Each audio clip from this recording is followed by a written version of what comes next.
हे दोस्तों, तो कैसे हैं आप लोग। Welcome to Kuwait Hindi Urdu news में हूँ आपका होस्ट ताहिर खान। तो चलिए शुरू करते हैं कुवैत की कुछ बड़ी खबरों के साथ।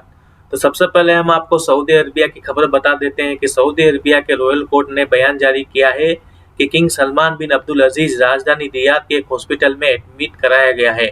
अभी उनकी उम्र 84 साल की है। अल्लाह सुब्हान तआला से दुआ है कि किंग सलमान बिन अब्दुल अजीज को तंदुरुस्ती अता करे, आमीन।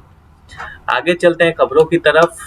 एक सरकारी खबर के जरिए पता चला है कि कुवैत के मंत्री परिषद की बैठक जो गुरुवार को होने वाली है, जिसमें तीसरे फेज में कई अहम मुद्दों जैसे टैक्सी, सालून, सिलाई की दुकानें, बसें और भी कई मुद्दों पर जैसे कर्फ्यू का टाइम पर बातचीत होगी और नए दिशा निर्देश के साथ खुलने की संभावना है। यह मीटिंग गुरुवार को होगी। कुवैत के इंफॉर्मेशन मिनिस्टर मोहम्मद अल जाबरी ने प्रेस कॉन्फ्रेंस करके बताया कि कुवैत में होने वाले सांस्कृतिक कार्यक्रम को 2021 तक के लिए रद्द कर दिया गया है ताकि कोरोना महामारी से बचा जा सके। मिनिस्ट्री ऑफ एजुकेशन ने अपने टीचरों को ऑनलाइन ट्रेनिंग की तैयारी पूरी कर ली है ताकि कोरोना महामारी को देखते हुए एजुकेशन के मौजूदा ढांचे में परिवर्तन किया जा सके और नई टेक्नोलॉजी को शामिल किया जा सके। पहले चरण में माध्यमिक यानी सेकेंडरी स्कूल के टीचरों को ट्रेनिंग के लिए शामिल किया जाएगा। मैदान हवल्ली की सिक्योरिटी पुलिस ने एक भारतीय नागरिक को गिरफ्तार किया है। जब पुलिस चेकिंग के दौरान उसकी गाड़ी की तलाशी ली गई तो उसमें 300 बोतलें शराब की निकली। पुलिस मामले की जांच कर रही है। Public authority of civil information PACI ने अपना व्हाट्सएप नंबर सेवा शुरू की है। व्हाट्सएप नंबर है 97361287। अब आपके सिविल आईडी से और पासी से जो भी सवाल है मैसेज करके पूछ सकते हैं। Public authority of man power ने बताया कि सुबह 11 बजे से शाम 4 बजे तक धूप में काम करने की मनाही है। यह नियम जून से लेकर अगस्त एंड तक होता है। अभी तक चेकिंग के दौरान बहुत सी कंपनियों को नोटिस भेजा जा चुका है जो अपने वर्करों को धूप में काम करवाती है। कुवैत के एक अधिकारी ने बताया कि लगभग 40,000 प्रवासी नागरिक हो, जिसमें ज्यादातर भारतीय और मसीही नागरिक हैं जो अपने देश में गए हुए हैं और उनके इकामे खत्म हो चुके हैं। अब वो दोबारा आने के लिए अपनी कंपनी के द्वारा इकामा रिन्यूअल करा सकते हैं या आगे जो भी नया नियम आएगा हम उसकी अपडेट आपको दे देंगे।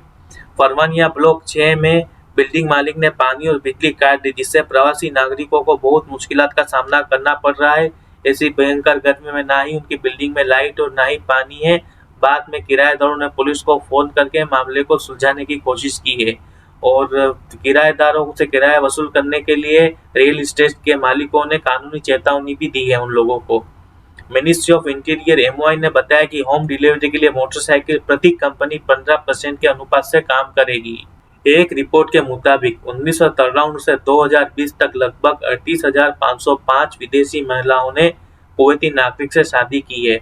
कुवैत के संविधान की धारा 8 में कहा गया है कि कोई विदेशी महिला कुवैती नागरिक से शादी करके शादी की तारीख से 15 साल तक उसके साथ में रह रही हो तो उसे नागरिकता मांगने पर प्रदान की जाएगी। चलिए दोस्तों, हम आपको आज की करेंसी रेट भी बता देते हैं। पाकिस्तानी रुपीस 1 दिनार का बनता है 534.759। बांग्लादेशी टाका बनता है 1 दिनार का 274.348। इंडियन रुपीस बनता है 1 दिनार का 242.424। श्रीलंकन रुपीस बनता है 1 दिनार का 595.238। उसी तरीके से इंटरनेशनल करेंसी जो है यूएस डॉलर 1 दिनार का बनता है 3.247।